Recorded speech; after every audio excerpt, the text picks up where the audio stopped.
Welcome back, everybody, to the Pat Flynn Show. Sorry, Dan, did I startle you there? No, I was just so excited. The enthusiasm, the electricity of life. Yes. Well, I realized I need to be more of a sports broadcaster when we open the show. I should get some crowd cheers in the background. I get to be the color commentator, okay? You'll notice that Pat is using a microphone to amplify his voice. How was that? Was that to me? That's a typical NFL. I'm pumped. I'm ready to go. Yeah. So here we are, ladies and gentlemen, with legendary strength coach, according to Men's Health Magazine, Danjon. Once again, Dan, for the topic today, and don't feel we ever have to stay on topic, but it's good to get something out there. I was reading some of your old articles, going back through the Danjon archives, if you will, and I stumbled upon one that was actually. I think you'll be happy about this because it's one that you've continued to develop upon, and it was previously called the One-Kettlebell workout, but now I think you call it the Humane Burpee. Is that correct? Mm-hmm. Well, the title comes from my good friend, Oakland firefighter Dan Martin, one of the finest guys I ever met in my life. And Dan's going to hear that and get all like, "Oh, don't say." That's an original variation. I'll give you some more modern ones, but Dan did something I've never seen anybody do in my entire life. Dan, powerlifter, firefighter, played every sport in America, and woke up one day and realized that he was kind of broken, and so he decided to reinvent himself. So he did something that we call the Dan Martin Program Minimum, the DMPM. And he started, basically it was walking, goblet squats, very small parts of the Turkish get-up, anything that made him feel better, and everything was judged on how the next day went. Well, he did this. At first he did it for a year, and then he did it for 2 years, and he ended up being kind of rebooting all of his joints. He felt better, he moved better, he moved more. And I've always found great inspiration from what Dan has reminded me of. So the original Humane Burpee, which you flashed up on the screen. Yeah, let me put it back on the screen here, and let's talk through it for people who don't have the visual aids, if we don't mind. Yeah, no problem. So this one's called the One-Kettlebell workout, and it's very simple. This one is a bit. The numbers are a struggle for me here. 15 swings, 5 goblet squats, 3 push-ups, and it says any variation. And then in the beginning, you did 5 rounds, and then you do 10, and I've done that a few times. I've done the 20-round variation of this. And I got to tell you, that's a lot of squats for me. The push-ups aren't so bad. The newer variation is a lot friendlier to the way an adult mind works. Anytime I see a program for adults, now ladders are different. We talked about that episode ago. Yes. But when you're doing something cardiovascular and the numbers go up, it's terrible mentally. So we're going to do 10 swings, 1 push-up, 10 swings, 2 push-ups, 10 swings, 3. That's very hard mentally. So what we do in the modern, I'll give you the full variation right now. Okay, this is the big Humane Burpee. Okay? So this is the original. This is the baby version. Right. And now where we're at with like military groups and stuff, and people want a really hard workout with one piece of equipment. Awesome. So it's 15 swings, 10 goblet squats, 10 push-ups, 15 swings, 9 goblet squats, 9 push-ups, 15 swings, 8 goblet squats, 8 push-ups, and that continues down to 1-1. At the end of that, you'll have 150 swings, 55 goblet squats, and 55 push-ups. So that's a fair burden of work. Yeah, that's a good amount of volume. Mm-hmm. There is a simplified version, the one I usually publish, because it's much more readable for a general reader. Mm-hmm. It's either 10 or 15 swings. Again, I would push to the 15 with if I'm using a reasonable bell, that's 15. If I'm using a heavy bell, that would be the 10. Sure. And then that would be 5 goblet squats, 5 push-ups, 4, 4, 3, 3, 2, 2, 1, 1. Mm-hmm. If you're doing 15s, that's 75 swings, 15 goblet squats, and 15 push-ups. And to me, that's a reasonable thing that would be part of the recipe of a good training program, mm-hmm. whereas the full Humane Burpee would be by itself the workout. Sure. Some kind of warm-up and and personally, I don't think you should do much after that. You go for a walk would be probably the smartest thing you could do or kind of get yourself back to normal. Right. But the shorter version, the 75, 15, 15 totals, that can be in the middle. That could be, by the way, for a typical adult, that is a great middle part of a workout. You start off with you could start off with some, if we're going to talk just pure kettlebells, Turkish get-ups with no load, which we also call naked Turkish get-ups. Some half kneeling presses, some any kind of groundwork appropriate. That Humane Burpee, the 15-5-5 version, and then do serious mobility after that, and then come back to one other thing. Like maybe this is a good place to throw in the TRX stuff, and then either breathing or walking in there. That's sustainable for pretty good. Yeah, that's 2 or 3 days a week for a year if you could handle it mentally. Yeah. Right. Hold on. I'm getting an echo. Is that just me? What? Say an echo. Yeah, talk for another minute, Dan. Let me reset my mic. Absolutely. I will talk for another minute. If you read, I just came out with a new program, Pat. It's called Programming. One of the things I generally do a good job in live, and I don't always know how well it comes off in the new programming. Danjon University. If you're a member, it's $50. If you're not a member, it's $100. Become a member and save $20. Don't be stupid. Is a concept called fractals, from Mandelbrot, and the best example of it would be in Jurassic Park, where the guy in black explains everything. But basically, if you look at a leaf, it sort of kind of looks like a tree. If you look at a rock, it sort of kind of looks like a mountain.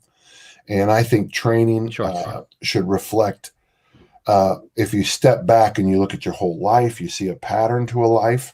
I think a training session for a general population person should follow that pattern. And I just went over that for you. In effect, I got Leo upstairs right now. He's really moving his head really, really well now. He's rolled over on his own twice. He's a preemie. He's about 9 weeks old, and he's already teaching me how to move again. Pretty soon he'll be crawling. Then he'll be up on a knee. He'll fall a few times. He'll get up. Pretty soon he'll be sprinting. Pretty soon he'll be falling a lot. Pretty soon he'll be on half a knee, and then he'll have eternal rest granted to him. And I think that's a good, and you'll notice my training model for adults tends to do that. Now, many people like a finisher, and I think a finisher is a good thing for an athlete, but I don't think it's a good thing for a typical athlete. I think the hardest part of the workout should be in the middle. While you're, and a lot of people pay me to make them hot and sweaty. So I get them hot and sweaty, and then after that, I give them not what they want, but what they need. And what they need for most men is mobility work. There are some movements they need, pulls. For most women, it's strength work. So get them hot and sweaty, because that's what they think they're paying you for, and then work on what they need. Yeah. Very good. Can you hear me, by the way? I'm still getting a weird echo. I don't know. Gentle listeners, is this echoing on your end? Okay, good. Well, then I'll just ignore it. Let me say a couple things. One, Dan, excellent. As always, thank you for sharing those wonderful insights. I'd like to explore this framework a little bit more with you, and maybe work through some further permutations of the one kettlebell workout if we have any. And then, gentle listeners, do us a favor, hit the like button, headbutt the heart button, or do something with that, and start sending in your questions, because we will do Q&A at the end. I see there's questions already there, so keep them coming. As usual, we will tend to them and jam around. But all right, so Dan, let me ask you this. Let me get the workout back up on the screen here. If I can. There it is. Okay. So I like that you kind of gave ranges before, maybe like 10 to 15 reps with the swing, depending on the size kettlebell you want to use. And then we can, this is the basic standard variation, 15 swings, 5 goblet squats, 3 push-ups. Maybe if we want to do ladders, we could go 10-to-1 ladders or 5-to-1 ladders again, and kind of adjust the intensity accordingly.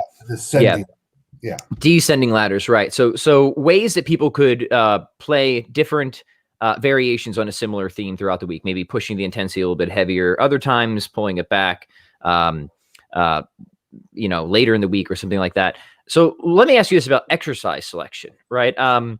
What would you see as some of the push-up variations, or some of the things that maybe you would swap in for that third category of movement down there. And would you consider maybe even putting in some pulls there occasionally, like a chin up or a pull up variation or something like that? Well, okay. First off, I want to talk about variations on the swing, the squat, and the push up. The push up is put in there, and the only reason the push up is there has nothing to do with the push up. It's to get the person on the ground and then back up again. It's the level changes. Yes. I was with a bunch of guys who went by the name of Chumbawamba one time.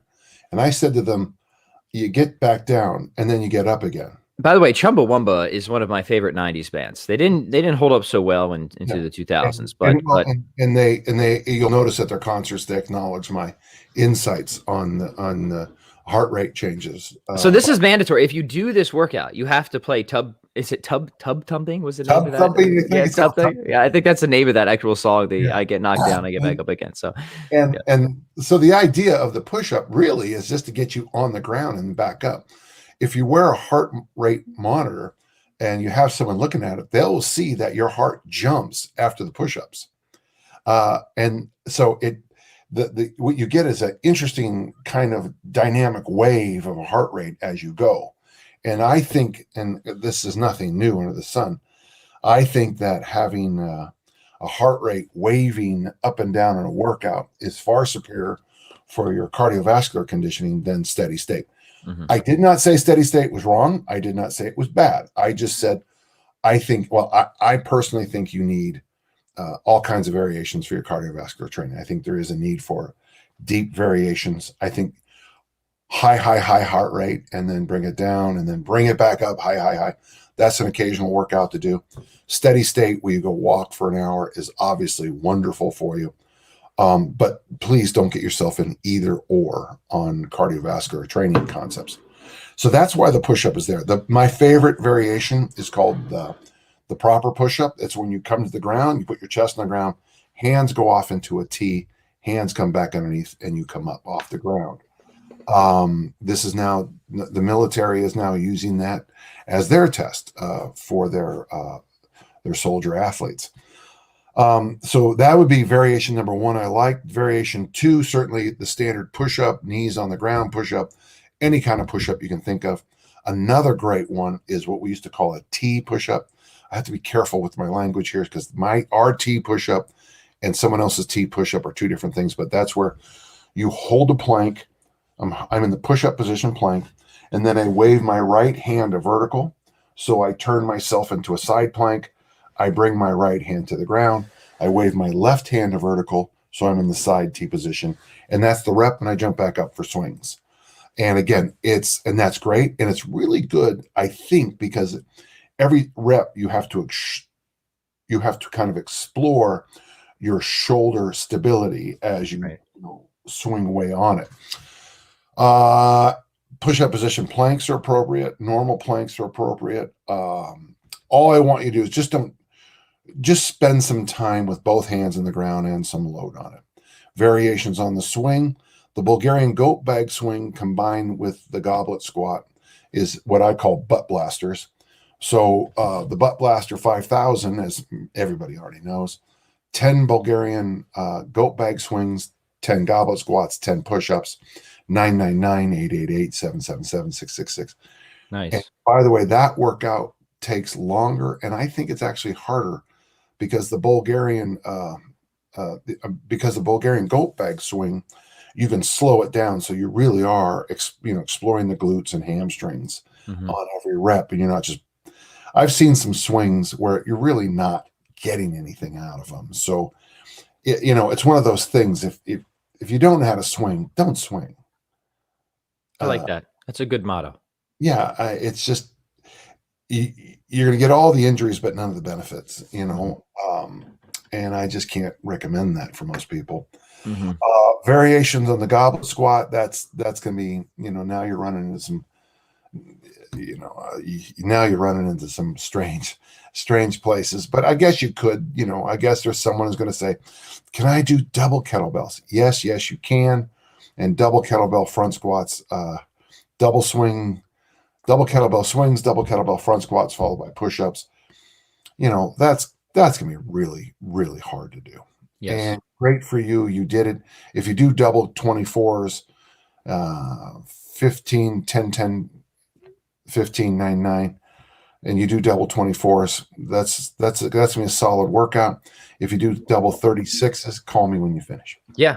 Yeah. Bravo. We'll bring you on the podcast to talk about it. Yeah.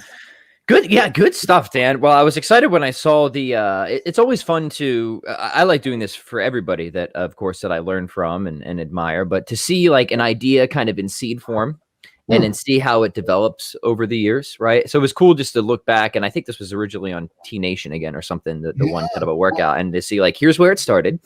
And here's where it is. You see those memes, like how it started, how it's going type of thing. Like that's what we got. It's going pretty well, right? It's you still have the kind of consistent theme here, but you've been able to give different permutations to fit people's different goals and stages in life. So I just always find that a fascinating thing, to find just like the original seed or idea of something and then just see over the years it sort of develop, if you will. So that was just, I don't know. The 2 years we had the Coyote Point Kettlebell Club were as formative as anything in my coaching education. It's interesting because literally a group of people who just met once a week, extremely random. No, you never knew who was going to show up, and only one or two people ever had negative experiences. And the one is, I'm not going to use potty language on your podcast, but it's one of those San Francisco know-it-alls.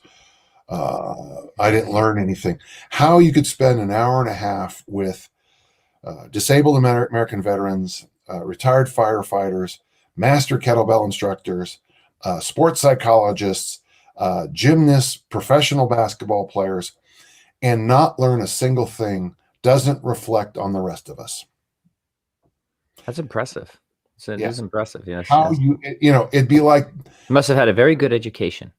Yeah, not learn a damn thing, One time, I don't know why I'm going to give you this segue, but it's important. One time I'm sitting up there in first class, and this guy stands next to me, probably, 20-something guy, goes, "It's just a waste of money flying in first class." And he said it kind of to me. He was right there, and I go, "Hold on just a second." And I said to him, "One time on a flight home from Australia, I sat next to a man who had just sold his company, and this number is correct, I'm about to give you there, Pat, okay, for $885 million. I was next to a person for about 14 hours who had just sold the company for $885 million. We probably only talked business for about an hour on that flight. Mm-hmm. How much was that hour worth? Talking to somebody who had just sold their company for $885 million. That's assuming you had anything to learn from such a person, Dan. And I said to myself, how can I learn? Don't you know I'm Danjon? I've already got this. I have an oblique website that earns $37 a month on a good month. We all go to a fast food place and I buy the drinks. Mm-hmm.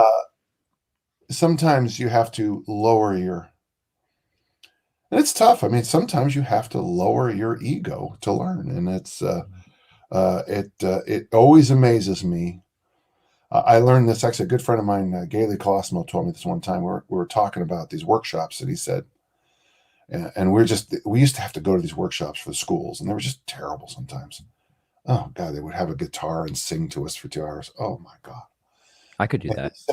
He said, let's just sit in the front row and let's learn more than anybody else. And we did. And that changed my career. It changed my career. Dude, I think that is an awesome insight, right? I think to give yourself the challenge of whatever situation you find yourself in, of putting yourself in the active role of, I'm going to learn something, or I'm going to learn more than somebody. I mean, how could you go wrong with that, right? Yeah, sure, you might have to sift through a lot of garbage, but generally, most of the time, there's at least something you can learn from pretty much anybody if you come in with that disposition. Whenever I bring somebody to a workshop or anything like that, I always ask them the same question. But this is teacher Danny, okay? This is Danny the teacher now. Is I ask him the question right after the workshop, almost every workshop. Hey, what'd you learn from blank and blank? And the ones who are really entertaining, they drop the F-bomb a lot and they tell, kind of inappropriate stories. At the end of the hour, or whatever it is, I'll say, what'd you learn? And they'll be like, oh my God, that was a great talk. he or she was very entertaining. Oh my God. 2 days later, follow up. So what did you learn from person X? Right. And yet when you listen to this. Well, you know what you learn from, I know those people, right? Like they're very flamboyant, they're very charismatic, and their content is exceedingly thin. What you learn from those people is that sometimes content doesn't matter to be popular or successful, right? So what you learn from them comes from, not exactly what they're teaching, right? But what they're not teaching and what they're doing. I got to be careful. You see what I'm saying? Yeah, I got to be careful on how I say this, but I was teaching one time, and the students and the senior students voted in this person as teacher of the year. And it was really interesting to the rest of us on the staff, because I won't go into details because everyone listening from the school would know exactly what I'm talking about.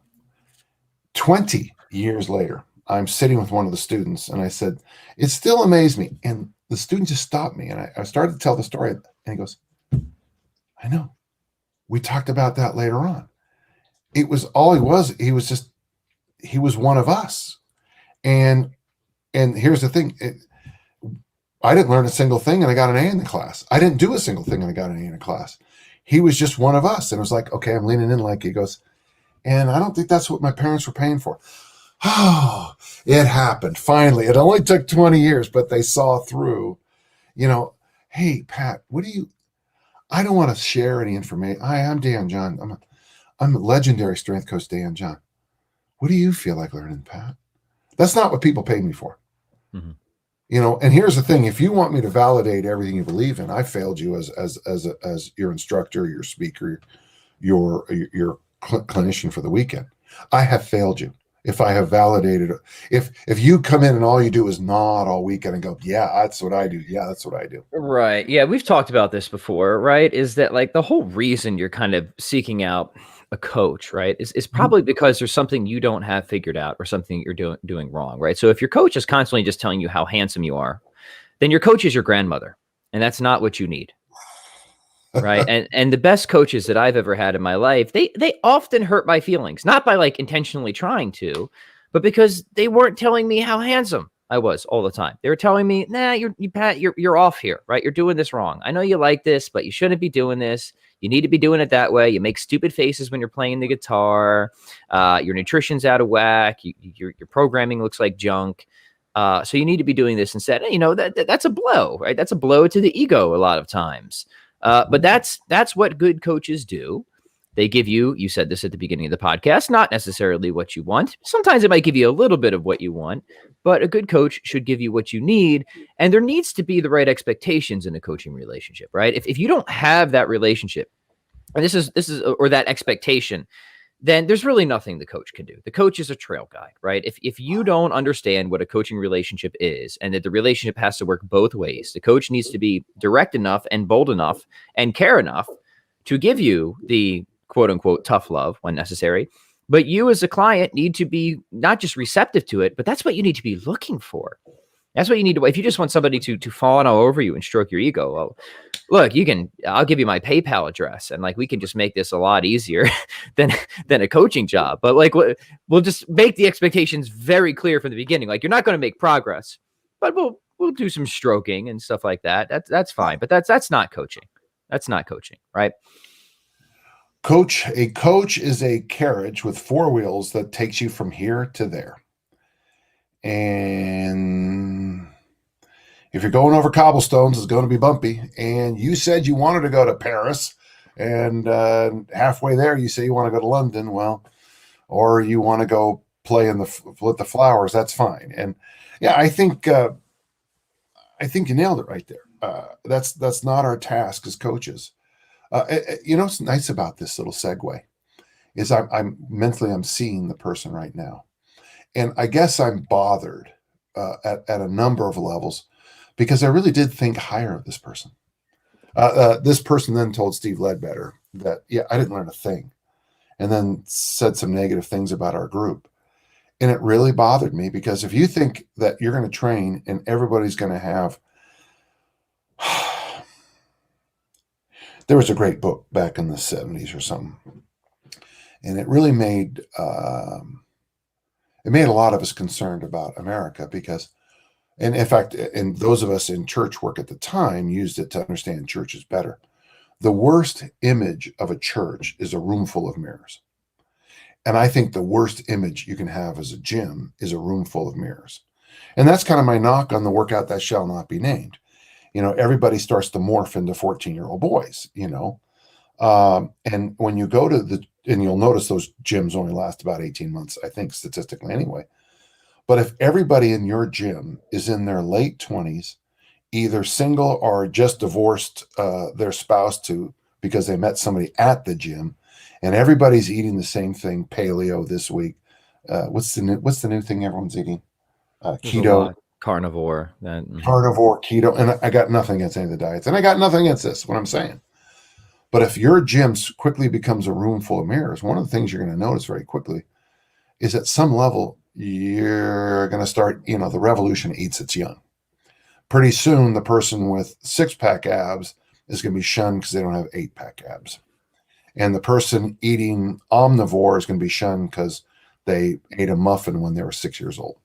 And if you train with people who all look like you, move like you, your learning is going to be stacked. That's why I love, and this is why it bothered me so much. God, I'm bitching today, aren't I? Let it all out, Dad. This isn't just a podcast. This is therapy. This is why it hurts so much. But this is why it hurts so much is because the concept of intentional community, I want people who don't know what a hinge is when we're training in a park. Sure. So that we can help that person hinge. And while the 5 of us are helping that one person hinge, the 5 of us helping are getting better at our hinge also. It is a intentional community. We come together. Wow. Workouts as church. Oh my God. Call Starkist. Okay, you would. I didn't even get that reference. But yeah, I mean, the idea that we come together and with flaws and strengths, and we try to, you help me with my flaws and I help you with your flaws, and my strength may be not your strength, and we work. And that's one of the things I like when I do an RKC correctly, Pat. I like to link up people who are obviously wildly diverse in the I go, you go workouts. Yeah. I want, I don't want to, but okay. So in one of my workshops, I linked up the guy who was the Centennial Center for Navy. So of the 100 years of Navy football, he was picked as the offensive center, who now works with one of the most elite corps in the world, military.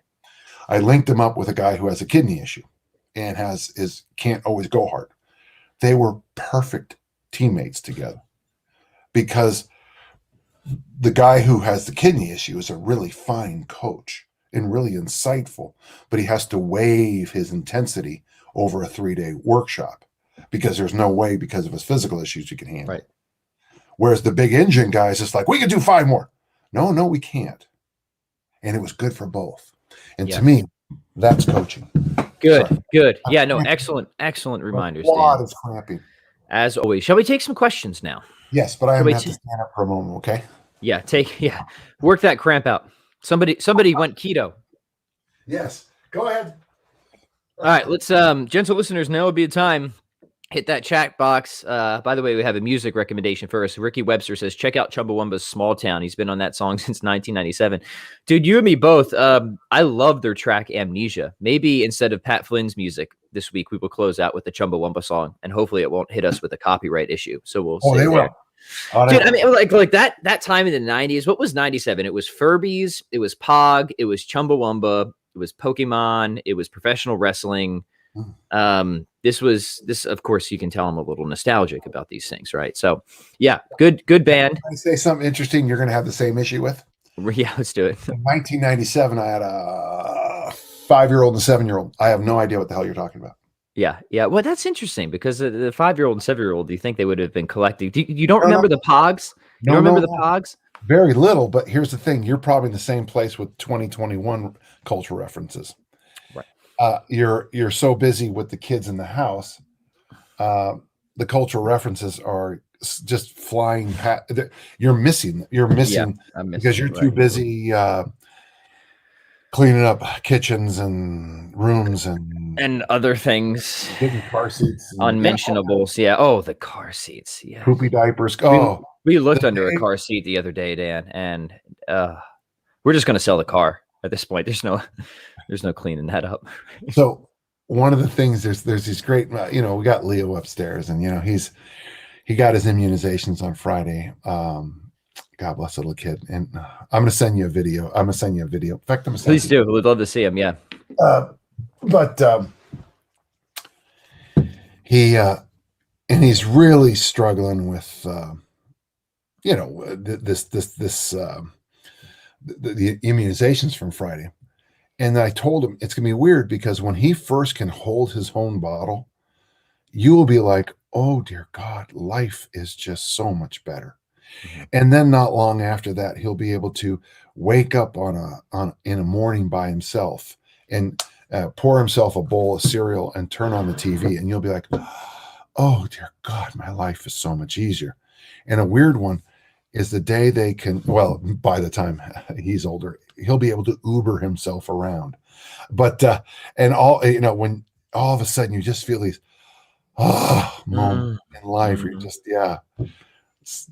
you have a video of him. Thank you. I look forward to seeing that. One of the biggest one of those moments for us was when one of our olders potty trained one of the youngers. That was the most miraculous and wonderful thing in our parenting experience, right? Like just completely outsourced the potty training to one of the older kids. Incredible.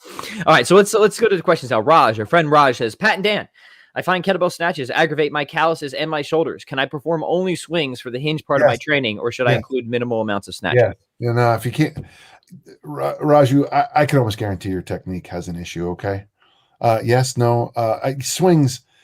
I like snatches, but snatches done wrong are as bad as about anything you can do. I think. I mean, it's a car wreck for your shoulder. If you're not doing them correctly, it's a car wreck for your shoulder every single rep. But by the way, real quick, let me put this out there. With this new streaming software we have, we can pull in a YouTube video. So if any of you guys want to send us your technique for an episode, we may select a lucky winner, and we'll just stream your technique and give you some feedback. So let me put that on the table for all you guys. I would just request that you email me the video in advance so I can make sure that it's actually, something that we can put on air. At patflynn@chroniclesofstrength.com. Email me the video and just say podcast technique review in the headline. And that would be a fun thing to do. Because we often run into these questions, right? Where it's like, well, it might be a technique issue, but unless we see it, it's hard to say, right? Mm-hmm. So Raju, let's do that. Let's do that for next week. Okay. Email Pat, send it in. So yeah, your snatches are hurting you. I told you not to do them. So now I'm telling you, do a set so we can critique. So we can take a look. Right. Yeah. Ricky says he's glad he made it. And his question is, what would be the best no fail way to lose the fat stomach? Yeah, no problem at all. Tom Hanks did it. It's brilliant. Go to Castaway, brother. Get into a huge airplane crash, be the only survivor with a volleyball, and give yourself a root canal, right? Didn't he do that in the movie? Didn't he bust one of his own teeth out? Yeah. With a rock. And it was funny because he never had time for the dentist. And I use that example sometimes in my workshop when someone says, so why do you floss? And it was very simple. If you ever you're the only survivor in a plane crash, and you have to use this ice skate to save yourself. There you go. Right. Well, it happened once. It could happen again. Right. So let me say this to Ricky. So first off, we've been talking a lot about one of my favorite titled programs, which is Easy Strength for Fat Loss with Olympic Lifting. So I would say go check out those episodes. But a general framework that I like, and Dan, I want to get your thoughts on this, right? Is like, I like to give ranges. If you like, in terms of training, resistance training, maybe 2 to 5 times a week, whatever that looks like, putting some hands to weights, put some hands to resistance, trying to walk every single day or hike or rock some type of movement activity that's extended and you can maintain a conversation. And then maybe something that gets you sweaty and breathing hard once or twice a week, short, intense stuff. Like within that framework, I think you're going to kind of optimize general physical preparedness and fat burningness and all that. And then in terms of nutrition, What are the basics, right? The basics are get protein up. That's a hinge factor we know consistently in the research. And one good way you can do that is you can just swap in. We've talked about strategic meal replacements. Replace a meal here and there with a protein shake. Gets calories down, gets protein up. Dan and I have been advocates of fasting or fast mimicking for a while. I don't fast in the same way every day. I don't even fast every day. So I kind of cycle. I think a calorie cycle is a good idea. Some days, like just in your training, where some days should be a little bit more intense than others. I think same thing with your diet, right? It's like some days should be a little bit more intense than others. If you try and just diet down intensely all the time, it's like trying to work out intensely all the time. Something's going to give, right? It's going to break. So you need some type of cyclicality or wave loading. Get rid of the hyperpalatable foods, anything with the slogan, you can't eat just one, or at least severely limit them. The Frankenstein fats, the cardboard carbs that Dan talks about. Stick to stuff that is minimally processed and close to nature. And what else? What am I forgetting there, Dan? I try to check as many boxes as I can here. I mean, really, let's review. I mean, sleep, veggies, protein, water, some intense training, some walking, less intense, some fasting. But here's the thing. I would say, at least in my case, I've dropped, I will, I hope you guys don't mind. I know you, Patrick, you've noticed I look fatter. I'm up a pound from last week. Dan, I wasn't going to say anything, but since you brought it up, would you mind addressing this issue? Because I hear some whispers in the chat box. So on Tuesdays, I'm always up a little bit, and then it goes. By the time Friday comes around, it's all the way. I'm less than I was the week before, and I think because on my weekends, like this last weekend, Did you have a carb, Dan? I drank beer with my nephew Jim Lynch, who's a wonderful human being, up a place called Lagoon, and I was fine. I guess my point, and I have one, is that how I lost all that weight from January, and it's 30 pounds, without dieting, really. Have I really talked about dieting on this journey? I don't know if we use that term specifically, but we have talked about your protocol that has been I haven't very successful. I haven't fast mimicked it at all, because with COVID, folks, I just thought the stress of fast mimicking diet wasn't a good idea to do. That's an important point, right? It's like if you're already kind of like maxed out stress wise, it's like you gotta manage that some other way, because just adding more stress when you're already maxed out is not a good idea. Diet or exercise related, right? The best fail-safe way is Art Devaney's don't get fat in the first place. But after that, it's to say, okay, I'm going to take the next 2 years to lose 5 pounds. Mm-hmm. Can I lose 2.5 pounds a year? And I know I'm exaggerating here, folks, but just kind of follow the concept. But if you had to lose 2.5 pounds in 5 years, and you just did these little mild, trendy things, I'm gonna work on my sleep hygiene. I'm gonna improve my sleep hygiene by 1%. I'm gonna add a vegetable to every meal. I'm gonna add more protein, and when in doubt, drink a protein shake. And maybe even I've had people tell me a protein shake like half an hour before a meal. I like that. I like ending fast with a protein shake because it blunts hunger. So I call it like a fast breaker. Because let's be honest, if you're fasting for a while, like 5 guys sounds really tempting at that point. So like have just 30 grams. Hit a protein shake, wait at least 30 minutes before then you move into a meal, and you'll realize it's much easier to make better decisions. So little things like that can make a big difference.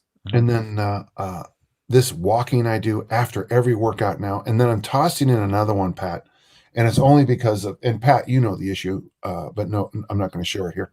I do a daily bike ride now in the afternoon, and I drive over to Wheeler Farm, which is across the way, and there's this beautiful little trail, and I just do a couple of loops. If it takes me 10 minutes, some 15 minutes, but the wind hits me. I smell Russian olives, which is this beautiful smell we have here in Utah this time of year. I see birds. Hello, birds. Hello, birds. And so to me, those bouts of exercise, the walking, the bike ride, is far better than vomiting in a bucket over the 2 years where I'm going to try to lose the 5 pounds. Right. Yeah. Good stuff. Vinny says, good day, good people and good sirs. Good day to you, Vinny. And he says, question for Pat, but we're going to extend this to Dan because no, forget it. It's not for me. You're out, Dan. You're gone. I'm over. Said you mentioned in the past you really enjoy cycling your week when it comes to calorie and food consumption. In fact, I just mentioned that 5 minutes ago. Glad to see at least I'm a little bit consistent, right? What might be a good example of a typical week for you? Okay, yeah. So 2 days a week, I have an extended fast. By extended, maybe to lunch, and I think Wednesday and Friday is pretty typical for me. And then most of the other days during the week, I'm using strategic meal replacement. So, like this morning, because it's not a Wednesday, it was just a protein shake. So chocolate protein, whatever that goes into that. Strawberries. Just, I'll be honest, my wife usually makes it for me. She's very kind. I just accept it. And then on the weekend, I like to boost calories a little bit. I've talked about this before, where there is a study that came out in 2019, a very interesting study that kind of confirmed a kind of bro hypothesis that's been around for a little while. And what the study did is it compared two groups. One group was just consistently dropped calories. I think it was like 20% below maintenance or something like that, or 30%. I'll forget the exact details, but I'll find it and link it. And I went through the study in a separate episode more fully. And it was just straight kind of calorie reduction throughout the week, right? The other group was 5 days of calorie restriction, but then 2 days where they boosted calories back up. They boosted back up. I think it was at least to maintenance and increased carb intake. And what they found was not only did both groups lose substantial amounts of fat, but the group that had the kind of 2 consecutive day calorie and carb boost had better muscle retention, and it helped with prevent metabolic downshifting. So the point was cyclicality is good, right? So don't just hold calories perpetually low. You do need a general trend downward if you want to lose body fat, but both psychologically and physiologically, it helps if you have somewhat of a wave. And what this study did was that it showed that having actually 2 consecutive days in a row where you kind of blip the throttle calorically seems to be helpful. So that's kind of my general structure, and I've been doing something like that for many years, so it seems to be quite sustainable.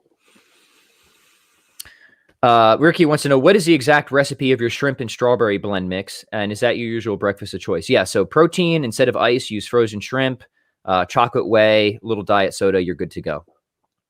What do you think? Wow, really? Yeah, that's the morning cocktail, Dan. It's interesting. Okay, I'm going to tell you my this is the breakfast I do a couple days a week. I do the overnight oats with chia seeds, sesame seeds, a little bit of cinnamon. I forgot the cinnamon last time. Sorry. And then I take, it's a serving, and then I add that Korean cabbage called kimchi. And what's weird is I say that to people, and they're like, "Oh dear God, are you kidding? Cabbage with oatmeal?" But here's the funny thing: is that it's actually really good. And I get, talk about helping the old gut biome. Chia, sesame, oatmeal, protein from the protein drink that I put into the fermented cabbage. It sounds terrible. Shrimp and strawberry. When I first read that, I was like, "Oh dear God, Patrick!" And then I thought, "Yeah, shut up, Danny," because I pray that my sarcasm was detectable in that statement. But if it works, somebody's gonna go make a frozen shrimp and protein smoothie. But if it works, it works. I'm gonna get an email in 2 weeks from now. Pat, your frozen shrimp and Diet Coke smoothie has caused me to lose 20 pounds. Yeah, and then I'm gonna have no other option but to formally endorse that. I tell you, folks. Sometimes, and the nicest thing, Thomas is my son-in-law, and he's very, very good cook. And I have learned more about how tastes work from him. And I got to tell you, folks, I think the mistake we make with little kids is you give them their Lunchables for lunch. You give them a bowl of Cheerios and a piece of white toast. You give them Lunchables, and then dinner's mac and cheese. 5 years later, they have no gut biome, but the other thing they don't have is any understanding of what taste is. So a segue onto your point. So yes, I'm done. excellent. I'm done. Next one comes from Stevie, another nutrition question. You guys talk about intermittent fasting. What about for a hard gainer? Also, is 2 protein shakes a day okay? I read that could be too much stress on the kidneys. I'll take the last one first. Completely false. I mean, it's just one of these perpetual myths that high protein is bad for kidneys. I mean, the research has been against that again and again, but this is just one of those myths that keep. Now, look, if you already have like pre-existing kidney issues, that's a different story. But if you're a normal, healthy person, no, high protein diets have not been shown to be harmful for kidneys again and again. So yes, 2 protein shakes a day is perfectly fine. I often have that myself.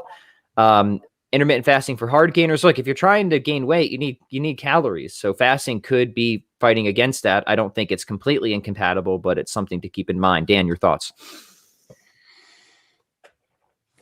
Boy, this hard gainer thing has been. First off, make sure you are a hard gainer before you say you are. I can remember being 162 pounds and thinking I would never get big. And then meeting Dick Nottmeyer and Olympic lifting 3 days a week and front squatting 2 days a week. Magically, I was no longer a hard gainer. So just try a program like Mass Made Simple. Now, there's no fasting on Mass Made Simple, obviously, but there is peanut butter and jelly. So there's a lot. And again, I still cringe when I read that I wrote that because it's right. It works, but maybe. And again, anything works for 6 weeks, but yeah, intermittent fasting might. But here's the funny thing, Pat. I have read things from intermittent fasting blogs about exactly putting on lots of muscle, intermittent fasting. So remember, the body responds and does amazing things. And God, first off, I would never give yourself the curse of hard gainers unless you're like my friend in college, Crazy Jerry, and you looked at Crazy and Jerry, and you'd say, yeah, he's a hard gainer, but gosh, you just don't know, I don't know. Look, I've had a lot of people who have gained muscle while engaged in intermittent fasting, but other factors were in place, right? Is they had the protein, they had a good solid program. Yeah. And most of those people weren't doing like an extended fast every single day either. A lot of them were just doing like one fast a week type of thing. Oh. And that seemed to be quite compatible, right? But honestly, even if I was doing a mass gaining program now where I'm at, Pat, I wouldn't mind if you're doing I wouldn't say it I don't want to change Mass Made Simple because I don't want to rewrite it, but a full 24-hour fast every 2 weeks on a mass gaining program, just to give your stomach a minute, I like that. Might not be a bad idea if you're doing the kind of programs I do. Lots of squats, way too much food. I used to scare people in the cafeterias at Utah State with the amount of food I was shoveling in, Right. I think that's wise. Yeti Eddie coming in with the next question. He says, hello, how do I get over the fear of missing out? When training for judo, I was thinking of using the workout generator. Also, will you be adding more equipment to the generator for like ISO chain? So Dan, this one seems directed at you. Yeah, it'd be difficult to add the ISO chain. I guess we certainly could. I would have, but the thing is, we would have to. Can you see the problem with a piece of equipment like the ISO chain, Yeti? Because it's a good piece of equipment, and as I said before, I liked it, but to fit it into, so say like there's 100 ISO chains in the world, people using it in the world. It could be more. There's 7 billion people. To add a piece of equipment that is that low percentage now, it's like adding functional isometric training to the functional isometric contraction to the workout generator. I love it, but there's just not enough people using that tool to make it work. On FOMO, I use FOMO, fear of missing out, in my recovery workshop quite a bit. I still think that sleep is the number one recovery tool. I think number 2 is naps. I think number 3 is taking showers, using water, cold water. And then way down the list is all this other crap that you people fall in love with online. And if you're not getting your sleep in, and if you're getting 7 hours of sleep, 5 hours of sleep every night, 5 hours of sleep every night, and you're trying to fix your recovery issues by standing on some kind of earthing pad while you work in your stand-up desk, I think you're missing the boat. So on FOMO, be a big kid and focus on the fundamentals, and you'll be much happier. Yeah. Hey, it's a real thing. The whole FOMO. Yeah. So appreciate it. We all see these squirrels, and we see. Line, man. You're right. Yeah. Good stuff. All right. Cardula has a question. What about hypertrophy for those who are over 35? Are we talking sarcoplasmic or myofibrillar? Yeah, I read all that stuff. I don't know what it means, even after I know it. Yeah, myofibrillar is just the size and quantity of the myofibrils within the muscle fiber, and sarcoplasmic is the growth of sarcoplasmic volume, right? So I'll link some articles if people want to understand the difference between those, but I don't think we need to get into that to give a general response to somebody who's looking to gain muscle over 35. After 35, it's really, really, really hard to gain hypertrophy. And that's why it's so important to train hypertrophy after 35. Right. And Dan, I know you've written and you've had a lot to say on this, but I like just training the different rep ranges, right? I think going higher rep, going moderate rep, and occasionally going lower rep and heavy, you're gonna hit everything that this gentle listener was looking for. And it's going to be especially valuable if you take a generalist approach for that long term, because we know as you age that holding on to muscle tissue, lean muscle tissue, as Dan is showing some of his very dense lean muscle tissue right now, this is strongly correlated with longevity, right? So it's one of those things that we know is really precious and worth trying to hold on to, is that lean muscle tissue. So this type of hypertrophy training is indispensable as far as I'm concerned.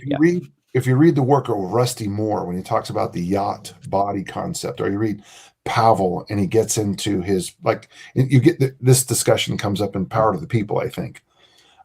This idea of holding as much tension on every rep that you can possibly build up.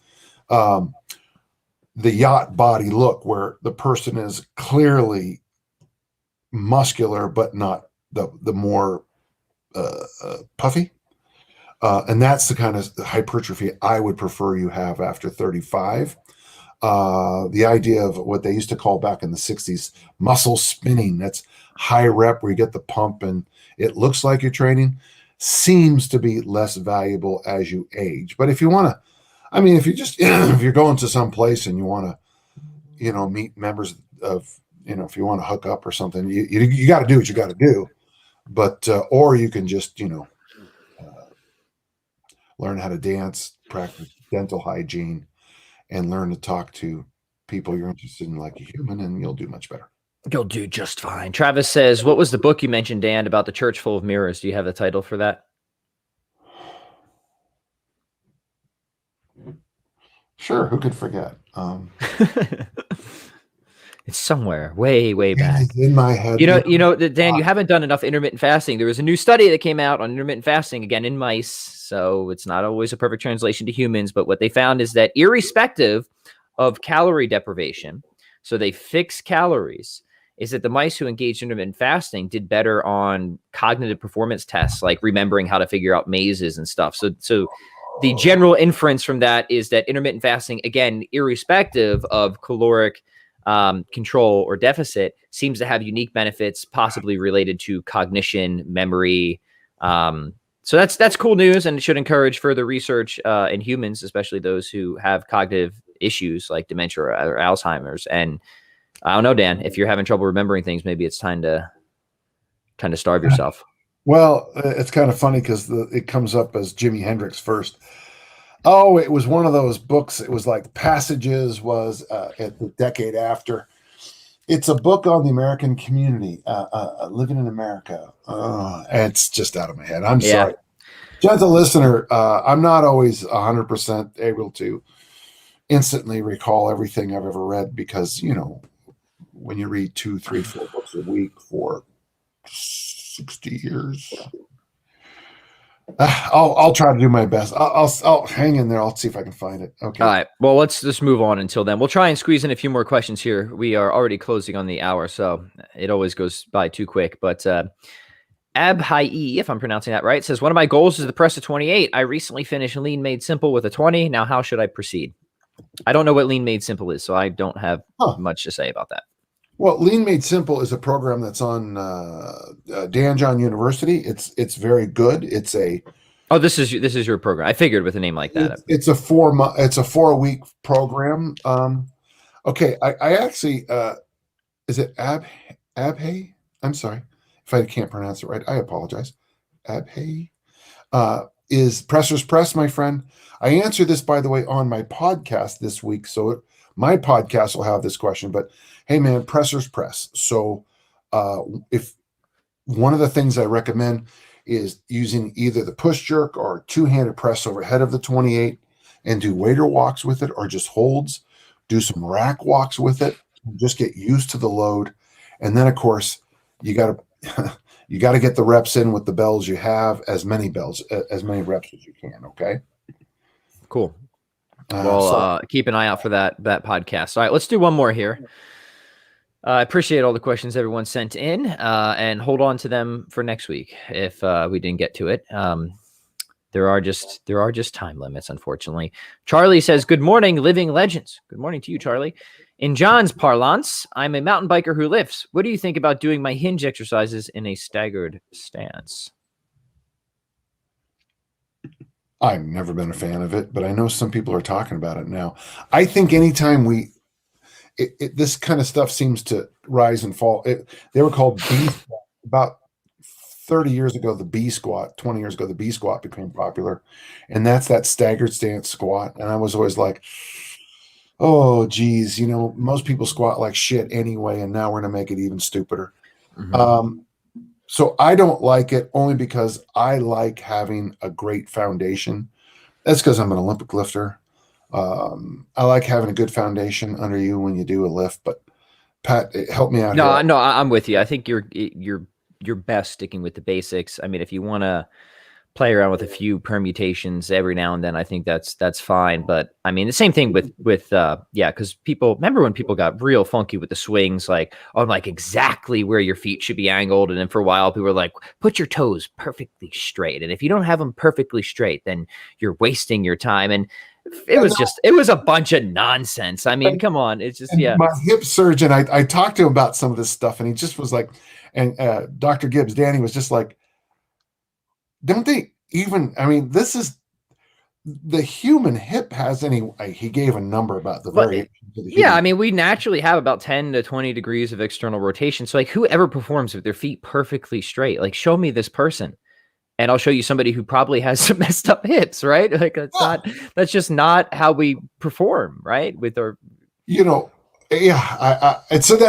I'm going to give it a, if you train with me, and if you're paying me, I'm going to give you a hard no.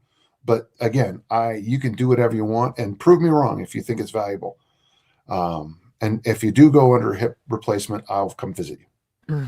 Right. I would say if you just keep your goblet squats, toes are going to slightly go out. Don't worry about staggering, and how much your toes go out will depend on the person and the structure of your hips and stuff like that. But then you can do I know Dan, he's not a huge fan of lunges, but I like split squats. I think split squats are good exercises. But if you're doing the biking stuff, right, like you're already getting the specific.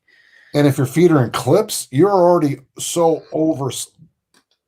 you've already put yourself in that position so many times. Yeah. A quick side story. My thrower, Emily, is back. She'll be here any minute now. I was helping her, with her snatch and her squat. And all I did was let her toes go out a little bit. And she goes, "Oh, this feels so much better." And I looked at her like, wait, I guess her coach had been telling her toes straight forward in the squat, and it's been destroying her hips. In 2021, what kind of person is still teaching that nonsense? I couldn't tell you, Dan. I couldn't tell you. You know what it does? It knocks me down. Well, you know what? We're going to have to pick you back up again as we close out with Chumbawamba here. I get down. And I get back up again. Wait, I get down, but I get up again. Oh, wow. You and Chumbawamba. In fact, I actually pulled up a different song that we'll close out with. And gentle listeners, so don't worry about sticking around for this one. You're not going to be missing too much. But Dan, before we go, at least tell us, let me get this off the screen for a minute. what's coming down the pipeline at Danjon University? Okay, so next week I go down to Phoenix for discus and shot put camp, where I'll be an athlete at it. I'm very excited.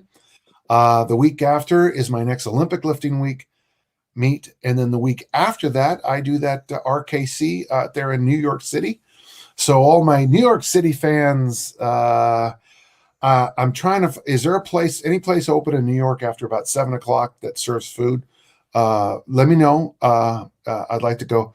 I know it's not, it's kind of a quiet. I figure if I could make it there, gosh, I could probably make it anywhere. Mm-hmm.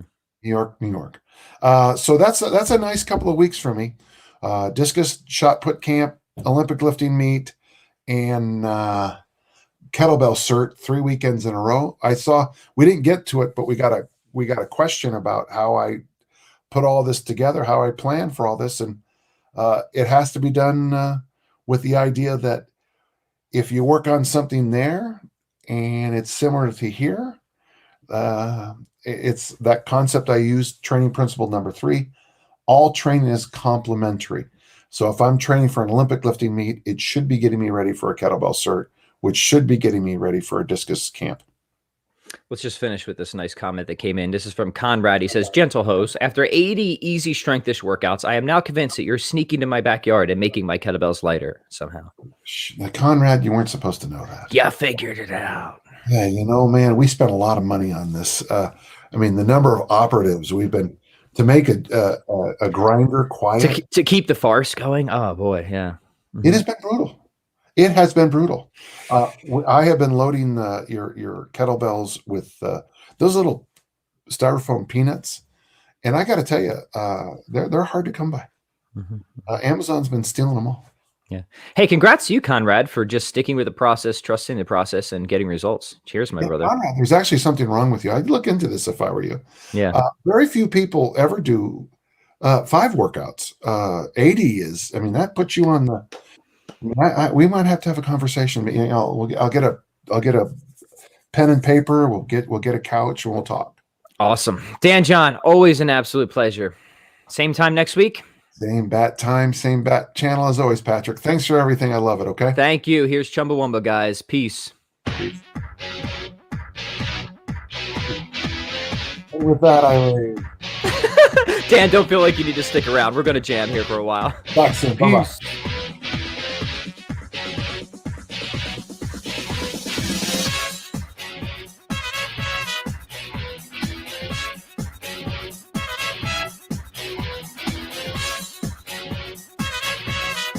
Like, subscribe, and share, my friends. We will catch you on the next episode.